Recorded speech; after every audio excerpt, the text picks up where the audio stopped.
നമസ്കാരം. ഇന്ന് നമ്മളോടൊപ്പം അതിഥിയായി എത്തുന്നത് save university campaign committee chairman Shri RS Sivakumar സാറാണ്. സാർ നമസ്കാരം. സാർ, ഇപ്പോൾ ഇന്ന് രാവിലെ മുതൽ തിരുവനന്തപുരം യൂണിവേഴ്സിറ്റി കോളേജുമായിട്ട് ബന്ധപ്പെട്ട് നേരത്തെ സ്ഥിരം കേട്ടുകൊണ്ടിരുന്ന ഒരു പല്ലവിയാണ്. എന്നാൽ വീണ്ടും SFIയുടെ ഗുണ്ടാവിളയാട്ടം, ഇടിമുറിയിൽ വെച്ചുള്ള പരസ്യ വിചാരണ, അതിനുശേഷം തല്ലുകൊടുക്കൽ, ഭീഷണിപ്പെടുത്തൽ, കൈയും കാലും വിട്ടുവന്ന താക്കീത്. പക്ഷെ ഇത്തവണ ഇത് നേരിട്ടിരിക്കുന്ന ഒരു സാധാരണ വിദ്യാർത്ഥിക്കല്ല, ഒരു ചെറുപ്പക്കാരനല്ല, ഒരു ഭിന്നശേഷി വിദ്യാർത്ഥിയാണ്. ഇക്കഴിഞ്ഞ ദിവസം ഡിസംബർ 3-ാം തീയതി ആയിരുന്നു ലോക ഭിന്നശേഷി ദിനം. അപ്പോൾ ഭിന്നശേഷിക്കാരെ മുന്നോട്ട് ഉയർത്താൻ, അവർക്ക് ലോകത്തിന് മുന്നിലേക്ക് എത്താനായി സമൂഹം ഒറ്റക്കെട്ടായി പ്രവർത്തിക്കണമെന്ന് പറയുമ്പോൾ കേരളത്തിൽ ഇവിടെ സർക്കാർ, ഭരിക്കുന്ന സർക്കാരിന്റെ വിദ്യാർത്ഥി സംഘടനയായിട്ടുള്ള SFI ചെയ്യുന്ന ഈ ക്രൂര കൃത്യങ്ങൾ, അതിന് ചുക്കാൻ പിടിക്കുന്ന ചില കുട്ടി നേതാക്കൾ, സഖാക്കൾ, ഇതിനെക്കുറിച്ചാണ് ഏറെ ആശങ്ക പങ്കുവയ്ക്കുന്നത്. എന്താണ് നമ്മുടെ വിദ്യാലയങ്ങളിൽ സംഭവിച്ചുകൊണ്ടിരിക്കുന്നത്? നിങ്ങൾ മനുഷ്യരാകണമെന്ന് ദിനംപ്രതി മുദ്രാവാക്യം വിളിക്കുന്ന ഒരു വിദ്യാർത്ഥി സംഘടന തന്നെയാണ് കേരളത്തിൽ വ്യാപകമായ ഗുണ്ടാ വിളയാട്ടം നടത്തുന്നത്.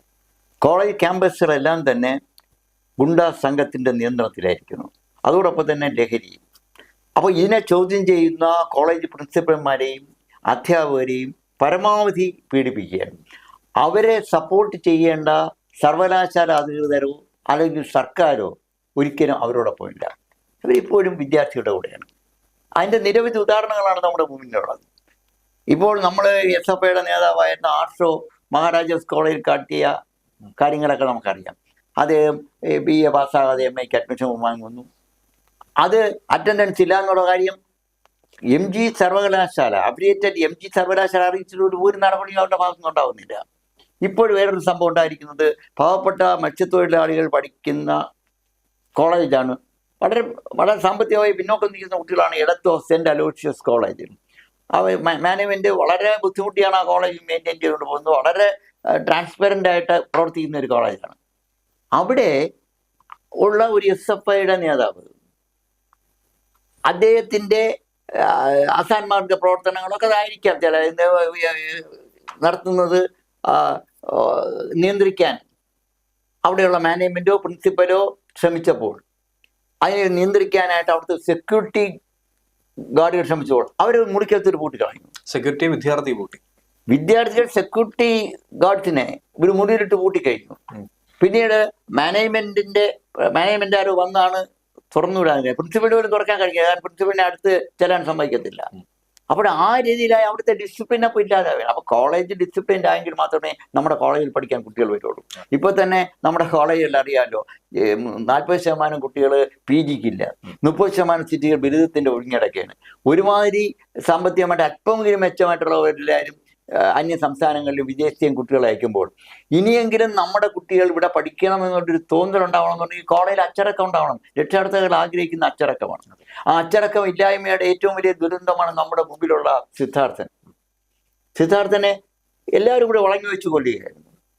അത് ഞാൻ ആത്മഹത്യ എന്ന് പറഞ്ഞ്, ഇപ്പോഴും ആത്മഹത്യ എന്നാണ് SFI ഉൾപ്പെടെയുള്ളവർ ഔദ്യോഗികമായിട്ട് പറയുന്നത്. അതിൻ്റെ ആത്മഹത്യ ചെയ്തു.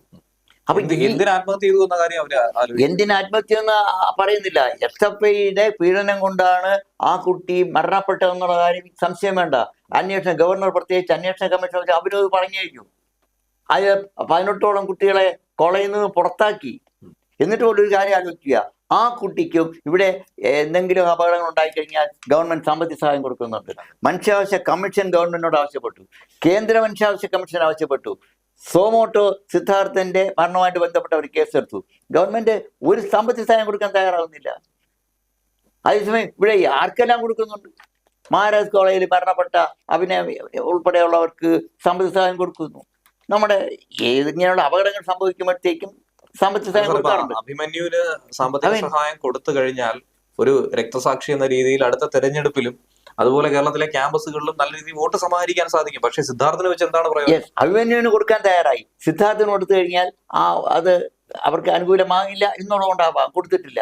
നമ്മുടെ കുസാറ്റിലെ 4 കുട്ടികൾ ഒരു അപകടത്തിൽപ്പെട്ട് മരണപ്പെട്ടല്ലോ, അവർക്കെല്ലാം കൊടുത്തു. അപ്പൊ അതുപോലും ചെയ്യാൻ തയ്യാറാകാത്തത് SFI ആണ് സിദ്ധാർത്ഥനെ കൊന്നു എന്നുള്ള കാര്യം അംഗീകരിക്കേണ്ടി വരും.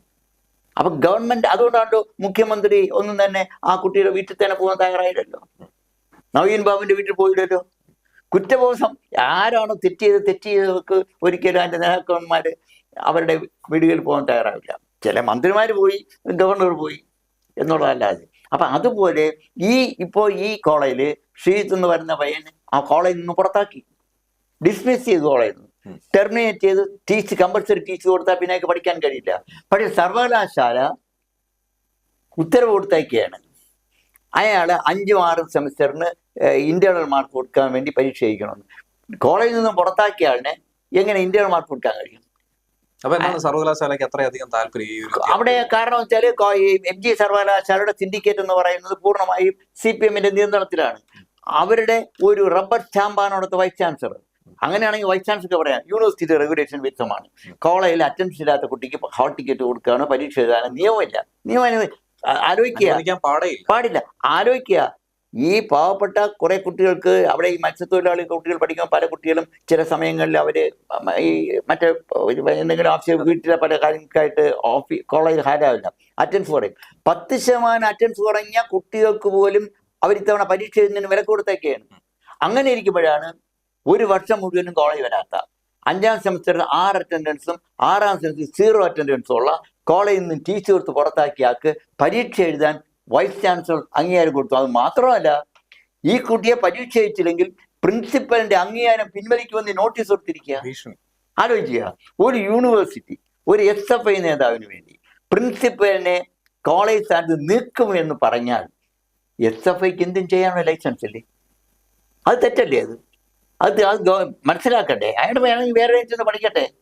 ഈ കോളേജിൽ പഠിക്കാൻ പറ്റില്ല, മറ്റൊരു കോടതി നിന്ന് വിധി ഉണ്ടായിട്ടുണ്ട്, സബ്ജക്റ്റ് ടു വേറെ എങ്കിലും കോളേജിൽ ചെന്ന് പരീക്ഷ എഴുതാനായിട്ടൊക്കെ പെർമിറ്റ്. അതുപോലെ ഈ കോളേജിൽ തന്നെ ഇന്റേണലിന് വേണ്ടി പോകണം. അപ്പോൾ കോളേജ് സമ്മതിക്കുന്നില്ല. അപ്പം അതിന് പ്രിൻസിപ്പലിനെതിരെ നടപടിയെടുക്കുമെന്ന് ഒരു യൂണിവേഴ്സിറ്റി പറഞ്ഞാൽ പിന്നെ ഇവിടെ എങ്ങനെ കുട്ടികൾക്ക് ഡിസിപ്ലിൻ ഉണ്ടാവും? അത് തന്നെയല്ലേ ഇപ്പോൾ യൂണിവേഴ്സിറ്റി കോളേജ് നടന്നിരിക്കുന്നത്. എന്ത് ഭീകരമാണ്! ഒരു ഭിന്നശേഷിക്കാരൻ, ഈ നേരത്തെ സൂചിപ്പിച്ച പോലെ ഈ ഭിന്നശേഷി ദിനത്തിൽ ഒരു ഭിന്നശേഷിക്കാരനായ കുട്ടി, ഒരു കാലിന് സ്വാധീനമില്ലാത്ത കുട്ടി, വിരലില്ലാത്ത കുട്ടി, അയാള് എടുത്ത് പറയുന്നുണ്ട് ഞാൻ ഒരു വയ്യാത്ത കുട്ടിയാണെന്ന്. അതെ, അയാള്, ഞാൻ അതിന്റെ ഒരു സ്ക്രീൻഷോട്ട് കണ്ടു. അയാള് പിന്നെ പൂവച്ചൽ, ഈ കട്ടക്കടക്കടുത്ത് പൂവച്ചുള്ള ഒരു വളരെ പാവപ്പെട്ട ഒരു കുടുംബത്തിലുള്ള കുട്ടിയാണ്. മാത്രമല്ല അനസ് എന്നാ പേര്, അനസ്. അത് മാത്രമല്ല, അയാള് നാട്ടിലൊരു DFIയുടെ പ്രവർത്തകനാണെന്ന് അറിയുന്നത്, ഇവിടുത്തെ യൂണിറ്റ് അംഗമാണ്. അതെ, അപ്പൊ DFIയുടെ പ്രവർത്തകനാണ്, കോളേജിൽ SFIയുടെ യൂണിറ്റ് അംഗമാണ്. അയാളെ ഇവര് പറയുന്നതനുസരിച്ച് പ്രവർത്തിച്ചില്ല. പറയുന്ന വെച്ചാൽ പണപ്പിരിവ് നടത്താൻ പറഞ്ഞു. കാരണം സ്വാധീനം വേണ്ടി പണപ്പിരിവ് നടത്താമല്ലോ. പണപ്പിരിവ് നടത്താൻ പറഞ്ഞു, പിരിച്ചില്ല. അല്ലെങ്കിൽ പോസ്റ്റർ ഒട്ടിക്കാൻ പറഞ്ഞു, പോസ്റ്റർ ഒട്ടിച്ചില്ല. അതുകൊണ്ട് ഉടനെ തന്നെ ലീഡറായിട്ടുള്ള ആൾ വന്ന് അയാളെ പീഡിപ്പിക്കാനായിട്ട് ഇടിമുറി കൊണ്ടുപോകുന്നു. ഈ ഇടിമുറി എല്ലാ കോളേജുകളിലും ഉണ്ട്. ഞങ്ങള് ഈ ഇടിമുറിയുള്ള കാര്യം ഞങ്ങൾ കഴിഞ്ഞ save university campaign committee 2017 Thiruvananthapuram, Kottayam, Ernakulam, Kozhikode 4 sitting നടത്തി പ്രധാനപ്പെട്ട കോളേജുകളെല്ലാം സന്ദർശിച്ചപ്പോൾ പല കോളേജുകളിലും ഇടിമുറിയുണ്ട്. ഇടിമുറിക്കകത്ത് അത്യാധുനിക ആയുധങ്ങളും, ഇടിമുറിക്കകത്ത് അത്യാധുനിക ആയുധങ്ങൾ. ഇതൊരു ക്ലാസ് റൂമാണ്. ആ ക്ലാസ് റൂം അവരുടെ പറയുന്നത് യൂണിയൻ ഓഫീസ് എന്നാണ് പേര്. പക്ഷേ പ്രശ്നം കൂടുതലുണ്ടാകുമ്പോഴത്തേക്കും അവര് നേതാവ് പറയുവാൻ ഇടിമുറി കൊണ്ടുവന്നേക്കാൻ. ഇടിമുറിയിൽ വെച്ചാണ് വിചാരണ. ഇതേപോലെ ആ കൂട്ടത്തിൽ വച്ച ഒരു വിചാരണ നടത്തിയാണ് നമ്മുടെ സിദ്ധാർത്ഥനെ കൊന്നത്. അതേപോലെ ഈ ആള് അവിടെ ബഹളം ഉണ്ടാക്കുകയും ചെയ്തില്ലെങ്കിൽ തീർച്ചയായിട്ടും മറ്റൊരു സിദ്ധാർത്ഥമായിട്ട് അനസ് മാറുമായിരുന്നു. എന്തോ ഭാഗ്യത്തിന് തിരിച്ചു കിട്ടി. ഈ ഇടിമുറിയിലാണ് കഴിഞ്ഞ വർഷം കേരള സർവകലാശാല യുവജനോത്സവത്തിൽ, കാരണം യുവജനോത്സവത്തിൽ ജഡ്ജസ് കണ്ണൂരിൽ നിന്നൊക്കെ വന്നു, അവര് ജഡ്ജ് ചെയ്തപ്പോൾ ഇവർ ഉദ്ദേശിച്ച ആൾക്കാർക്ക് മാർക്ക് കിട്ടില്ല. ഉടൻ തന്നെ നമ്മുടെ ജഡ്ജി ഇടിമുറി കൊണ്ടുപോയി. അപ്പൊ ഇടിമുറി എന്ന് പറയുന്നത് വിദ്യാർത്ഥികളെ മാത്രമല്ല, വേണ്ടി വന്നാൽ അധ്യാപകനെയും കൊണ്ടുപോകാൻ സാധ്യതയുണ്ട്. ആ ഒരു നിലയാണ്. അപ്പൊ ഇത് വെക്കേറ്റ് ചെയ്യിക്കാനോ അവിടെ ആയുധങ്ങൾ ഉൾപ്പെടെ സെർച്ച് ചെയ്ത് കണ്ടെത്താനോ കോളേജ് പ്രിൻസിപ്പൽമാരില്ല. കാരണം കോളേജിൽ പെർമനന്റ് പ്രിൻസിപ്പൽമാരില്ല, എല്ലാം ടെമ്പററി പ്രിൻസിപ്പൽമാർ. ടെമ്പററി പ്രിൻസിപ്പൽമാരെ വയ്ക്കാൻ കാര്യം വെച്ചാൽ സീനിയോറിറ്റി അനുസരിച്ച് PSC അംഗീകരിച്ച് ലിസ്റ്റിൽ നിന്ന് പ്രിൻസിപ്പലിനെ വെച്ച് കഴിഞ്ഞാൽ അവർ ഇൻഡിപെൻഡന്റ് ആവും. അതിന് പകരം പാർട്ടി അനുഭാവികളായിട്ടുള്ള ഏതെങ്കിലും കോളേജിലെ അധ്യാപകരെയാണ് പ്രിൻസിപ്പലാവുന്നത്. മഹാരാജ് കോളേജിലെ കാര്യം എടുക്കാമല്ലോ. മഹാരാജ് കോളേജിൽ തന്നെ അവിടെ പ്രൊഫസേഴ്സ് ഉള്ളപ്പോഴാണ് അവിടുത്തെ ഒരു അസോസിയേറ്റ് പ്രൊഫസറായിട്ടുള്ള ഒരു വളരെ CH സംസ്കാരമുള്ള ഞാൻ തിയേറ്ററിനെ കൊച്ചായി കാണുകയില്ല, ആ രീതിയിൽ പ്രവർത്തിക്കുന്ന ഒരു പാർട്ടി നേതാവ്, ഒരു പാർട്ടി നേതാവിൻ്റെ ഒരു വനിതയാണ് അവിടുത്തെ പ്രിൻസിപ്പൽ. അവര് ഈ പറയുന്ന വിദ്യാർത്ഥികളുടെ താല്പര്യം അനുസരിച്ച് നിൽക്കും. അപ്പൊ വിദ്യാർത്ഥികളുടെ താല്പര്യം അനുസരിക്കുന്ന പ്രിൻസിപ്പൽമാരും വിദ്യാർത്ഥികൾക്ക് എന്തും ചെയ്യാനുള്ള ലൈസൻസ് വരുമ്പോഴത്തേക്കും ഇങ്ങനെയുള്ള ഹൂളിഗാൻസ് ഉണ്ടാവും. വാസ്തവ ശക്തമായ നടപടി എടുക്കേണ്ടതാണ്. തീർച്ചയായിട്ടും അതിന്റെ വീഡിയോ ഇറങ്ങിയിട്ടുണ്ടെങ്കിൽ ആ കുട്ടികളെ കണ്ടെത്തി അവർക്കെതിരെ നടപടി എടുക്കേണ്ടതാരാ? സർക്കാരാണ്. അല്ല സാർ, നമുക്ക് എങ്ങനെയാണ് ഈ കുട്ടികളെ തെറ്റു പറയാൻ പറ്റുന്നത്? കാരണം അവർക്ക് മുന്നിലുള്ള രണ്ട് റോൾ മോഡൽ, ഒന്നെന്ന് പറയുന്നത് കേരള മുഖ്യമന്ത്രി, മറ്റൊന്ന് SFIയുടെ തന്നെ സംസ്ഥാന നേതാവ് ആർഷോ എന്തൊക്കെയാണ് ഇതിനു മുമ്പ് ചെയ്തിട്ടുള്ളതെന്ന് നമ്മൾ നേരത്തെയും ചർച്ച ചെയ്തിട്ടുള്ളതാണ്. ആർഷോയുടെ ഇതുവരെയുള്ള ട്രാക്ക് റെക്കോർഡ് വളരെ വിപുലമായിട്ടുള്ളതാണ്. എന്തുകൊണ്ടും ഭാവി മുഖ്യമന്ത്രിയാകാനുള്ള എല്ലാവിധ യോഗ്യതകളുമുണ്ട്. ഇനി കേരള മുഖ്യമന്ത്രി ആയിരുന്നെങ്കിൽ അദ്ദേഹം തന്നെ പറയുന്നുണ്ട്, ഊരിപ്പിടിച്ച വാളുമായി ബനോൻ കോളേജിന്റെ നടുക്കൂടെ ധൈര്യമായി നടന്നിട്ടുള്ള ഒരു കാലം ഉണ്ടായിരുന്നു എന്നൊക്കെ പറയുന്നത്. അപ്പൊ അദ്ദേഹത്തിന്റെ കോളേജ് കാലം ഇത്രയധികം കോരിത്തെരിപ്പിക്കുന്നതാണെങ്കിൽ ഞങ്ങളുടെ കലാലയ കാലം, സർവകലാശാല കാലം എങ്ങനെ ആയിരിക്കണം എന്നുള്ള ഒരു ചിന്ത ഒരുപക്ഷെ ഇന്നത്തെ SFIക്കാർക്ക് ഉണ്ടാവത്തില്ല. അല്ല, കാരണം വെച്ചാല് കുട്ടികൾ ടീനേജ് സ്റ്റുഡൻസ് ആണ്. അവർ എവിടെയാണോ അക്രമം ഉള്ളത് ആ അക്രമത്തിനോടൊപ്പം നിൽക്കുക എന്നുള്ള ആ ആസക്തിയാണ് SFIയിലെ ഈ കുട്ടികൾ വരാൻ പ്രകടിപ്പിക്കുന്നത്. വാസ്തവത്തിൽ ബഹുഭൂരിപക്ഷം കുട്ടികളും ആ രീതിയിൽ ചിന്തിക്കുന്നവരല്ല. പിന്നെ മറ്റൊന്ന്, കോളേജിലുള്ള അഡ്മിഷന് ഒരു കോളേജിൽ പഠിച്ച വിദ്യാർത്ഥികൾ 3 വർഷം കഴിയുമ്പോഴത്തേക്ക് വീണ്ടും റീ അഡ്മിഷൻ എടുത്ത് വരുന്നത്. അവർ വളരെ സീനിയേഴ്സുമായിട്ട് മെച്യൂർ ആയിട്ടുള്ളവരാണ്. അപ്പൊ അവരെ ഈ കുട്ടികളെല്ലാവരും ചേട്ടാ എന്നാണ് വിളിക്കുന്നത്. അപ്പൊ ചേട്ടന്റെ നിയന്ത്രണത്തിലാണ് കോളേജ്. അവിടെ അവരുടെ ഒരു ടീം. അതുകൊണ്ടാണല്ലോ 30-32 വയസ്സുള്ള ആർഷോ ഇപ്പോഴും പഠിക്കും. അതെ, 32 വയസ്സായ ആർഷോമാരെ പോലെ ഈ ചേട്ടന്മാരുണ്ടാകും. ആ ചേട്ടന്മാരുടെ നിയന്ത്രണത്തിലാണ്. അതുകൊണ്ട് ഗവർണറെ വെല്ലുവിളിക്കുന്നു, പോലീസ് ഉദ്യോഗസ്ഥന്മാരെ വെല്ലുവിളിക്കുന്നു. ഒരുപക്ഷെ അധ്യാപകരെക്കാളും പ്രായമുള്ള വിദ്യാർത്ഥി അതുകൊണ്ട് അധ്യാപകർ വളരെ പ്രായം കുറഞ്ഞവർ, അധ്യാപകരെക്കാളും പ്രായം കൂടിയവരാണ് വിദ്യാർത്ഥികൾ. അപ്പോൾ വാസ്തവത്തിൽ അഡ്മിഷനിൽ പോലും ഒരു നിയന്ത്രണം വെച്ചാൽ ആ പ്രായത്തിലുള്ള കുട്ടികളെ മാത്രമേ അഡ്മിറ്റ് ചെയ്യുള്ളൂ എന്ന് തീരുമാനിച്ചു കഴിഞ്ഞാൽ കുറേയൊക്കെ പരിഹരിക്കാൻ കഴിയും. പക്ഷെ ഇവിടെ നിവർത്തിയില്ല. കാര്യം വെച്ചാൽ ഇപ്പൊ ഈ വികലാംഗനായ കുട്ടിയെ ഉപദ്രവിച്ചു, ആ കുട്ടിക്കെതിരെ ഒരു നടപടി ഉണ്ടാവില്ല എന്നുള്ളൊരു അഹങ്കാരം ഈ വിദ്യാർത്ഥികളിലുണ്ട്. ഞങ്ങൾ എന്ത് ചെയ്താലും അതിനോടൊപ്പം നിൽക്കുകയുള്ളൂ. സർവകലാശാലയായാലും കോളേജ് ആയാലും ഗവൺമെന്റ് ആയാലും. നാളെ പോലീസ് പേരിന് വേണ്ടി നടപടി എടുത്താലും ഒരു നടപടി ഉണ്ടാകത്തില്ല. അതാണ് യൂണിവേഴ്സിറ്റി കോളേജിലായാലും ഏത് കോളേജ്, ഇപ്പൊ എല്ലാ കോളേജുകളിലെയും അവസ്ഥ ഇന്ന് വ്യത്യസ്തമല്ല. അപ്പോൾ ഈ ഗവൺമെന്റ് കോളേജുകളിലാണ് എന്ത് നടക്കുക. പ്രൈവറ്റ് കോളേജുകളിൽ മാനേജ്മെന്റിന്റെ ഒരു നിയന്ത്രണമുണ്ട്. ഇപ്പൊ തന്നെ സെൻട്രൽ യൂണിവേഴ്സിറ്റി ചെയ്യണം, സെൻട്രൽ യൂണിവേഴ്സിറ്റിയിലെ മാനേജ്മെന്റിന് ആ കോളേജ് ക്രെഡിബിളായിട്ട് നടത്തണമെന്നുള്ള ആഗ്രഹം അവർക്കുണ്ട്. ഗവൺമെന്റ് കോളേജ് നടത്തണമെന്ന് ആർക്കാഗ്രഹം? ആർക്കും ഇല്ല. വിദ്യാഭ്യാസം അന്തരിച്ചുണ്ടോ? അത് ഇന്ത്യയിനേക്കാളും ഒക്കെ വളരെ മോശമാണ് ഉന്നത വിദ്യാഭ്യാസം. ഇനി നമ്മുടെ വിദ്യാഭ്യാസം പഴയ ട്രാക്ക് റെക്കോർഡ് അറിയാമല്ലോ. അപ്പൊ അങ്ങനെ ഉള്ളവർ, അപ്പൊ ഇവരെല്ലാം ഒരു ഇൻസ്പിറേഷനാണ്. ഇന്നലെ വരെ SFIയുടെ നേതാവായിരുന്ന ശിവൻകുട്ടി മന്ത്രിയായില്ലേ, നാളെ നേതാവായിട്ട് എനിക്കതാകാം. ഇതിനകത്തുള്ള പല സഭയിലൊക്കെ തന്നെ മാതൃകാപരമായ പ്രവർത്തനങ്ങൾ നടത്തി. തീർച്ചയായിട്ടും. അപ്പൊ ഈ വിദ്യാർത്ഥിയുടെ മുന്നിൽ വരുന്ന ഈ രീതിയിൽ പ്രവർത്തിച്ചാൽ നാളെ ഞാനും നേതാവാകും, ഞാൻ ജനശ്രദ്ധ പിടിച്ചു പറ്റും എന്നുള്ളൊരു ധാരണയാണ്. അപ്പൊ പോലീസൊക്കെ അറസ്റ്റ് ചെയ്യുന്നത് ഇത് തന്നെയാണ് അറസ്റ്റ് ചെയ്യുന്നത്. അഴിമതി അക്രമം കാണിച്ചതിന്റെ പേരിൽ, അത്തരത്തിൽ അക്രമം കാണിച്ചതിന്റെ പേരിലാണ്. അപ്പോൾ ഇത് നിയന്ത്രിച്ചില്ലെങ്കിൽ സംഭവിക്കാൻ പോകുന്നത്, നമ്മുടെ വരാൻ പോകുന്ന കുറച്ച് കുട്ടികൾ ഇവിടെ പഠിക്കുന്നുണ്ട്, ആ കുട്ടികൾ കൂടി രക്ഷകർത്താക്കൾ പിള്ളേരെ കോളേജിൽ അയക്കാതെ വരികയും കോളേജിൽ അടുത്ത വർഷം വരുമ്പോഴത്തേക്കും അഡ്മിഷൻ ഇതിനേക്കാളും കുറയുന്ന ഒരവസ്ഥയിലേക്ക് എത്തിച്ചേരും. അതുകൊണ്ട് ഗവൺമെന്റിന്റെ കണ്ണ് തുറക്കുക. തീർച്ചയായിട്ടും SFIയെ ഈ രീതിയിൽ അഴിച്ചുവിടുന്നത് സർക്കാരിന് ഗുണകരമാകില്ല. മുൻകാലങ്ങളിൽ CATUവിനെയും അതുപോലെ ഒരു വീടിന് DYFI ഒക്കെ ഇതേപോലെ തന്നെ കയറൂരി വിട്ടതിൻ്റെ ആയിട്ടുള്ള ദുരന്തം, ദോഷം CPM അറിഞ്ഞതാണ്. ഇത്തവണ തീർച്ചയായിട്ടും ഈ ഗവൺമെന്റിന് എന്തെങ്കിലും ഒരു പതനം ഉണ്ടാകുന്നെങ്കിൽ അത് SFIയിലൂടെ ആയിരിക്കും.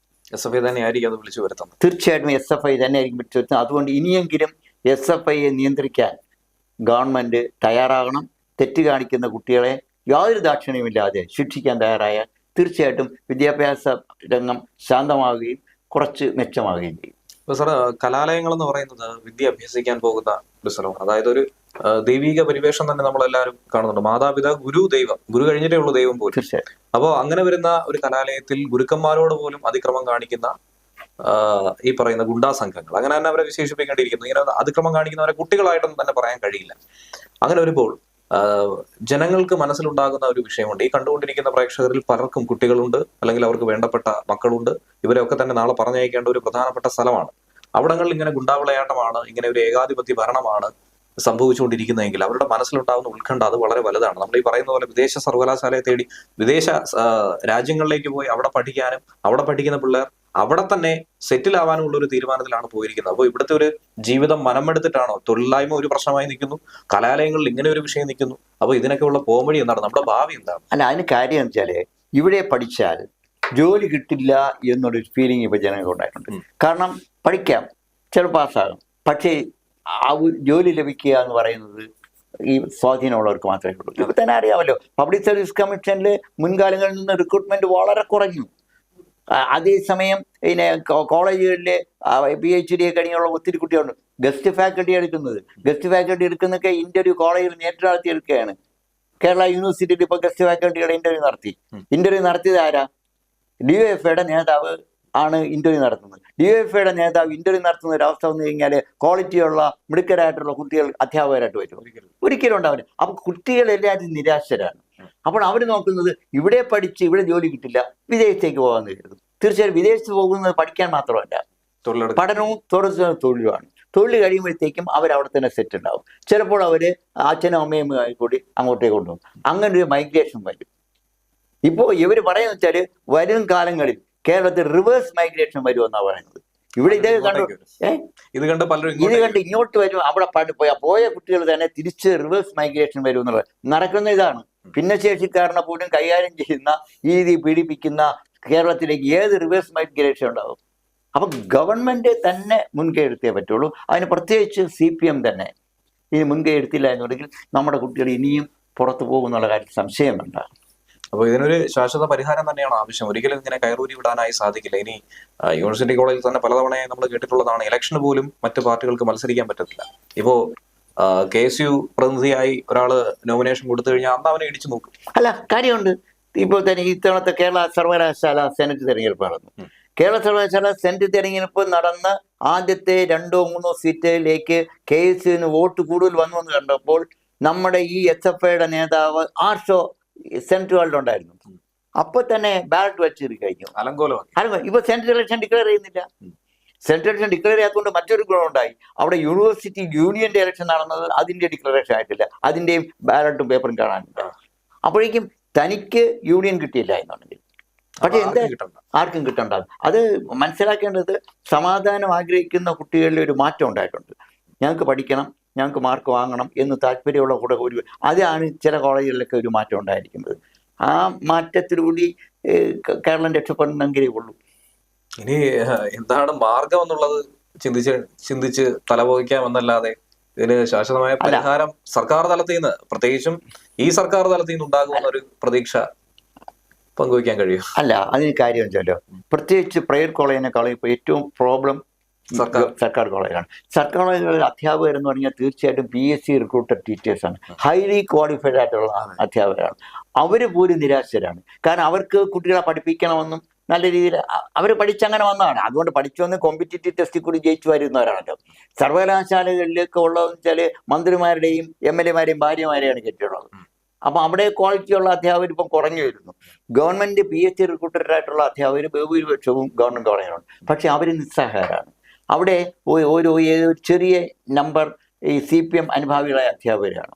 ആ അധ്യാപകരുടെ നിയന്ത്രണത്തിലാണ് കോളേജും ഈ SFI ആയിട്ട് ചേർന്നുള്ള പ്രവർത്തനം. അപ്പൊ SFIയും ആ ഒരു വിഭാഗം അധ്യാപകരുടെ ചേർന്ന് പ്രവർത്തിക്കുമ്പോൾ ഏതെങ്കിലും അധ്യാപകര് നിഷ്പക്ഷമായി ഇന്റർണൽ മാർക്ക് കൊടുക്കുന്നതിലും ടെസ്റ്റ് പേപ്പർ നടത്തുന്നതിലും വാല്യുവേഷനും സ്ട്രിക്റ്റ് ആയി കഴിഞ്ഞാൽ ആ അധ്യാപകനെ സഹ അധ്യാപകർ വിദ്യാർത്ഥികൾക്ക് പറഞ്ഞു കൊടുക്കും, ഇന്ന അധ്യാപകനാണ്, അയാളെ പീഡിപ്പിക്കും. അയാൾക്ക് ചിലപ്പോൾ അയാളുടെ കാറ് പോലും വൈകുന്നേരം പുറത്തു കൊണ്ടുപോകാൻ ഒക്കാത്ത നിലയിലേക്ക് ടോർച്ചർ ചെയ്യും. അത് എല്ലാ രീതിയിലും ടോർച്ചർ ചെയ്യും, കയ്യേറ്റം ചെയ്യിക്കും. അപ്പൊ അതിൽ ഭയന്ന് അവര് നിശബ്ദരാകും. ആ ഒരു നിലയിലേക്ക് നമ്മുടെ ഗവൺമെന്റ് കോളേജ് എത്തിയിരിക്കുന്നു എന്നുള്ളതാണ് ഒരു സത്യം. ഏറ്റവും വലിയ ഒരു അധപതനത്തിലേക്കല്ലേ? തീർച്ചയായിട്ടും അധപതനത്തിലേക്കാണ്. ഇതിന് ഒരു പോംവഴി എന്ന് പറയുന്നത് കേരളത്തെ സംബന്ധിച്ചോളം CPM വിചാരിച്ചാൽ മാത്രമേ രക്ഷപ്പെടുത്താൻ കഴിയുള്ളൂ. അവര് SFIയിലൂടെ കുട്ടികൾ വളർന്നു വരട്ടെ. പക്ഷേ SFI എന്ന് പറയുന്നത് CPMന്റെ ഒരു റിക്രൂട്ടിംഗ് ഓഫീസാണ്, അവരുടെ റിക്രൂട്ടിംഗ് കേന്ദ്രമാണ്. അവരെ ആ രീതിയിൽ കൈകാര്യം ചെയ്തില്ലെങ്കിൽ കേരളത്തിലെ വിദ്യാഭ്യാസ രംഗം തകരുമെന്നുള്ള കാര്യത്തിൽ സംശയമുണ്ട്. ചിലപ്പോൾ ഇവരെല്ലാവരും നാളെ CPMനെ ആൾക്കൂട്ടാനായിട്ട് അവരുടെ പാർട്ടി മെമ്പർഷിപ്പായിട്ട് എണ്ണം കൂട്ടാമായിരിക്കാം. പക്ഷേ വിദ്യാഭ്യാസ രംഗം തകരുമെന്നുള്ള കാര്യത്തിൽ സംശയം വേണ്ട. ശരി.